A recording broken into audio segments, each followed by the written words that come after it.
This year we have General George Patton's grandson come back to speak. He is a big supporter of this event. And we're adding another reenactment. We already do the Revolutionary War and World War II, but now we're doing that Braddock's defeat. So there's a lot going on.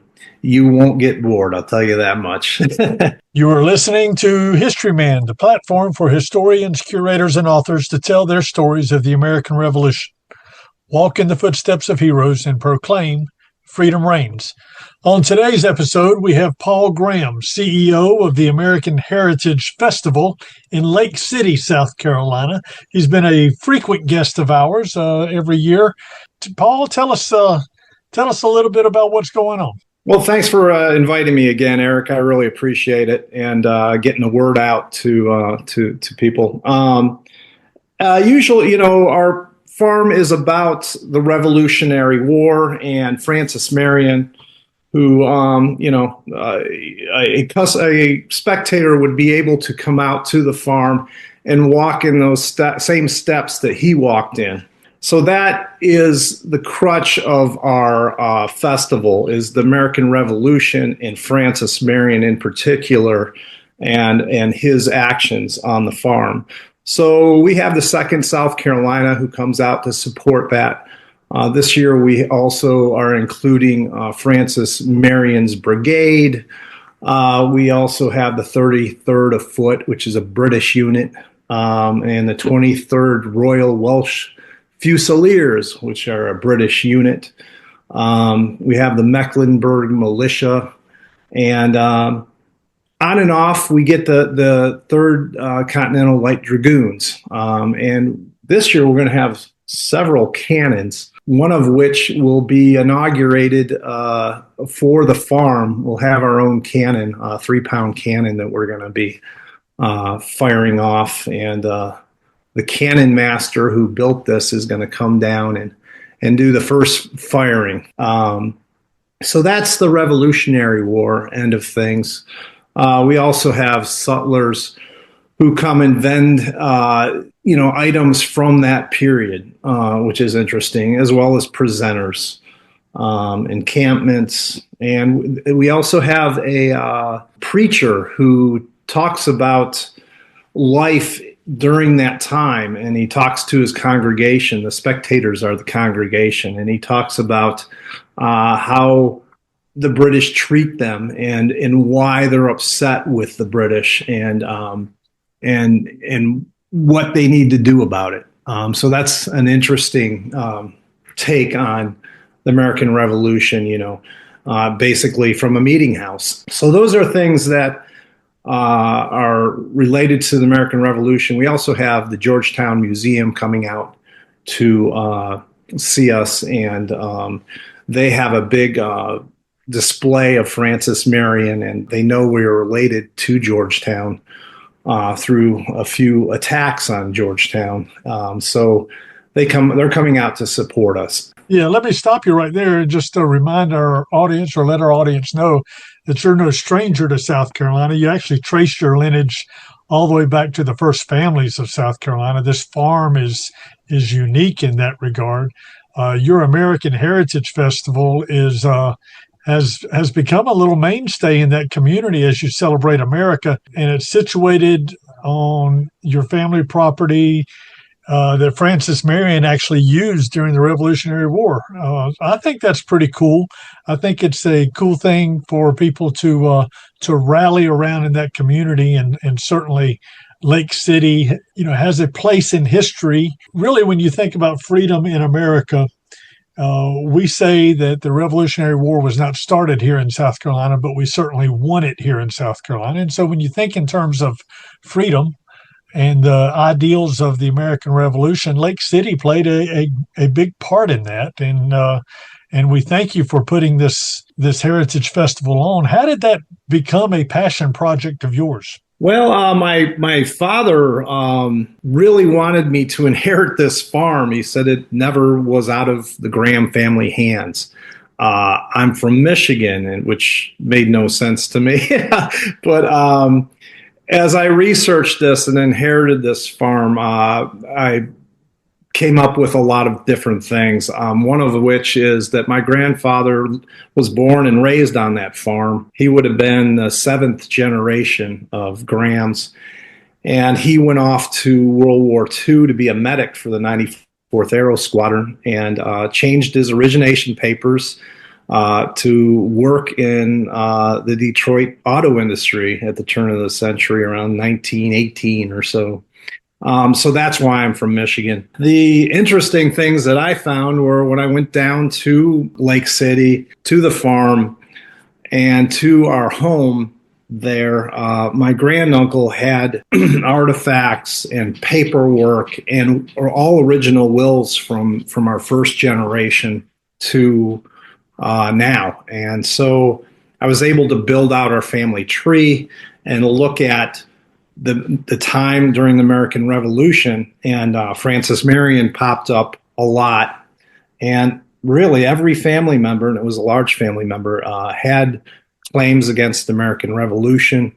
And I was able to trace those receipts and build a bigger story and really figure out what our play was in the Southern Campaign with Francis Marion. And by the way, Lake City was formerly part of Williamsburg, from the Williamsburg militia. That's Williamsburg militia were huge in the Francis Marion story, as he combined all those militia units from that area and pushed back against the British in what been called a guerrilla war. So before we get too far into this episode, tell us the dates and times of your event this year. February 21st and 22nd. We also have, just to let you know, we do World War II encampments for the Germans and the English. And actually, we're going to have some Italian Axis powers soldiers coming in.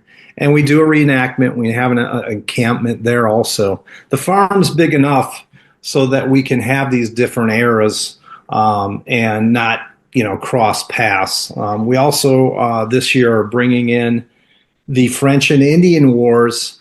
It's called Braddock's Defeat. It's a time where George Washington, as a young officer, kind of started to get his name out there. And so we believe that that's a piece of the revolution, because this is where a lot of these men learned how to fight, especially Marion with his guerrilla war tactics. Well, it's interesting you say that this is a tie-in to the Revolutionary War. South Carolina played a role in that. The British came up through Charleston and were supported by state troops, South Carolina state troops, as they went up into the mountains of Tennessee and then on up to West Virginia at Fort Pitt, Fort Duquesne, that area up there. Kudos to you for bringing that historical aspect up and telling those stories. What is a website that people can find this information on? The American Heritage Festival, www.theamericanheritagefestival.com. We're also on Facebook. And if you really want some current pictures and what we're doing and artifacts we display and speakers, and actually the Highland Games, all those types of things you can find on Facebook. Wow. So do you have the Highland Games coming out there this year? Yes, we do. Marion's men were mostly Scots-Irish, and we've been able to trace a lot of these people back to Scotland, through Northern Ireland, to Charleston, and up to Williamsburg. And so we feel we want to celebrate that Scots-Irish heritage. And so we have the Highland Games, and we bring in Scottish vendors in our more modern area. And we have a Celtic band called the Steel City Rovers. This is their second time they'll be here. We're excited to have them. Very popular, and they come from Toronto, actually, Canada. The property in Lake City is technically situated at the center of a number of battles from the Revolutionary War period that you and I have spoken about in the past. You get excited when you talk about these. Tell us a little bit about the geography of the property. Well, behind us is a swamp that has several different names, believe it or not. One of them is called the Impassable Swamp. Another one is Lynch's Lake, which is kind of carried to today, and also they call it Lynch's Creek sometimes. But that connects to the Petey at Witherspoon's Ferry. This is an area that has been a secret of Marion's for a long, long time. And if you look at a map, we call it the Circle of Fire. Many battles happened around the farm, from Witherspoon's Ferry, Indiantown Church, Black Mingo, Kingstree, Lower Bridge, Mount Hope Swamp, Ox Swamp, Tiercoat Swamp. And we also have found relations to Battle of Great Savannah and Snipes Plantation. So there's a lot of battles around it, but there's only certain ones that we know we're connected to, and those would be like Georgetown, Witherspoon's Ferry, Indiantown Church, Black Mingo, Kingstree, and Tiercoat Swamp, as well as Great Savannah. So it's kind of exciting. Yeah, I get excited about that and finding those connections through paperwork or artifacts or receipts. So it's been a fun journey learning about Francis Marion and his inner workings, and how he was able to do what he did with the support of the PD community. Without that support, he would never have been able to do what he does. And without those that particular community that came largely from Scotland via Northern Ireland, and who had known each other for generations. One of the cool things that I found going to your festival is that you didn't just keep all those artifacts to yourself. You actually have them on display out there every year. Tell us a little bit about some of those artifacts that you have on display. Well, some of them are ours, and some of them I've collected. We have a powder horn that came from the American Revolution. But I was actually told by an expert that it was probably a hand-me-down, that it originally was at the French and Indian Wars. So I thought that was interesting. We also have it's a horn that's wrapped around your neck. It's a small horn. It's for measuring the powder before they put it in the musket. And we have some artifacts from Marion's campsites.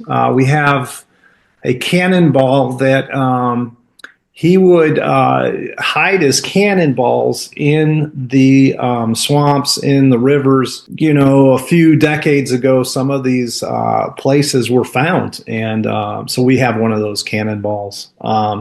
We also have acquired original brown Bess, which is significant to us because Battle of Tiercoat Swamp, when they brought the prisoners from Tiercoat to our farm, the British prisoners, they also got 80 saddles, brand new saddles, and 80 brown Bess muskets. And so it's nice to see that we have a brown Bess musket now. And the last thing we've just acquired, well, it's not the last thing, because we have a lot of signatures from major players, officers. But one of the neat things that we just received is a dragoon's harness and holster for his horse, and it's all leather with bear skin on the outside of these holsters. So it's a pretty beautiful piece that we just acquired. This is several years of this festival, and it's grown out of an idea in your head, and then you've kind of, through blood, sweat, and tears, you've kind of put it into motion, and it's grown over the years. Tell me how it's grown. Well, we get more and more people who realize that this is a pretty big piece of America's history. As you know, obviously PD region, but the Southern Campaign, and we get more and more pieces together. For instance, we know that White Horse Lee was in the area, and that we have receipts for him supplying General Greene's army, they would call it, because he was part of General Greene's army. So all this history is starting to attract big players, and we're excited about that. We have the Bruce and Lee Foundation this year is sponsoring us. Last year we had the South Carolina Humanities, the 250th, sponsor us. And this year we actually had the National Endowment of Humanities looking at us. So we are growing in that way because people are understanding that this is a vital part of history in one of our darkest times, where we almost lost the war. And Francis Marion was able to change that trajectory to a win from a pretty big overall losses, in the South. If our listeners were to bring a family out to your event this year, what would they find for the family? Well, they're going to find children's games. They're going to find Celtic music. They're going to find food, different food vendors. Actually, this year we're going to have turkey legs, which is going to be kind of exciting. We have different food vendors. We have the Highland games. Those are very interesting to see what the brute strength of these people can do, like toss telephone pole type things, and so that's a very fun thing to see, and that's right up front. And then we have Scottish vendors, so you can walk those shops, and then after you go through that, you get into sutlers, which are period vendors from the colonial times and presenters of how things happened at that time, and encampments for the British and for the Continentals. And then you go to World War II, and they have Germans and the Americans. This year we have General George Patton's grandson come back to speak. He is a big supporter of this event. And we're adding another reenactment. We already do the Revolutionary War and World War II, but now we're doing that Braddock's defeat. So there's a lot going on. You won't get bored, I'll tell you that much. Well, what time does it open and close? It opens at 10 a.m. on Saturday.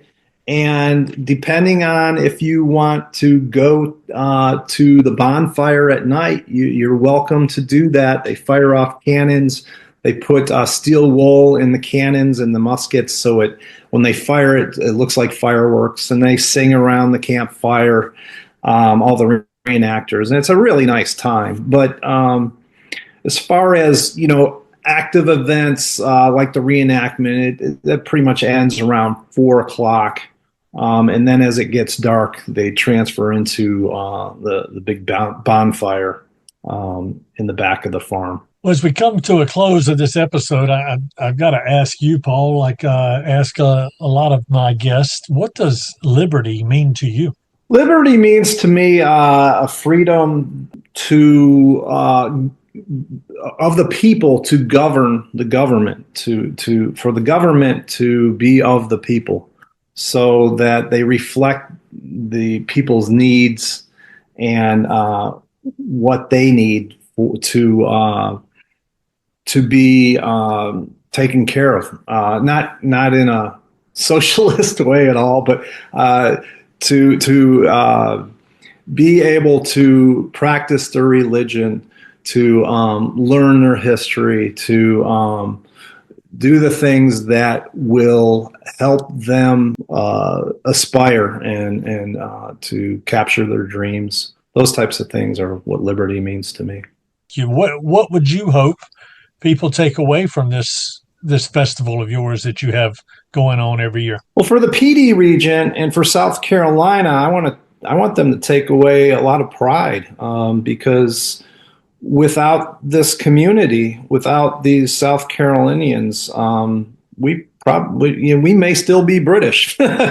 So there's a lot of pride in that, and it's deep history, and it has been expressed in many ways, and this is the heart of it, where it's happening. And so, and from a larger scale, I want the nation to recognize that this community in this area helped found this country and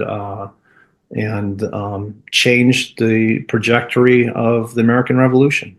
So that's what I want them, and I also want them to see a quality event, and I want them to have fun, and I want them to be able to stand in that time period and see what it smelled like. I mean, I just see what it looked like and smell it, and know what it was like at that time. So that to me is the best way to learn history, when it is part of your environment, instead of reading a textbook, and skipping through paragraphs and learning dates. I think this is a much better way for the public to have an understanding of Francis Marion, World War II, and the French and Indian Wars. To give us an idea, or give us the particulars of this festival, how people can get a hold of you, what the dates are, what the times are, just kind of give us an overview of all of that. And, okay. They can get tickets at theamericanheritagefestival.com. TheAmericanHeritage.com. AmericanHeritageFestival.com. It's best to get tickets ahead of time, because ticket prices do go up on the day of.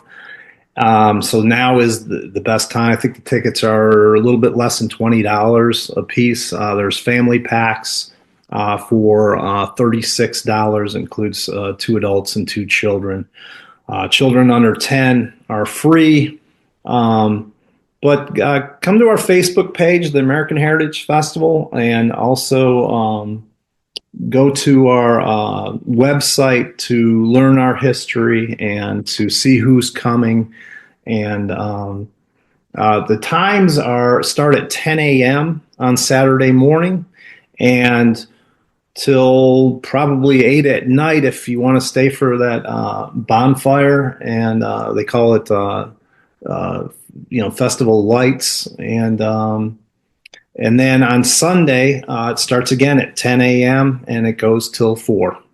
Well, I know the spectators, the people who come out and see this festival and participate in this festival, not only the ones who are participating as reenactors and stuff, but also the guests that come out, have all been very positive, and it's grown over the years. So I hope everybody enjoys it. Thank you so much for coming on board with us today, Paul. Thank you, Eric. I appreciate it very much. All right.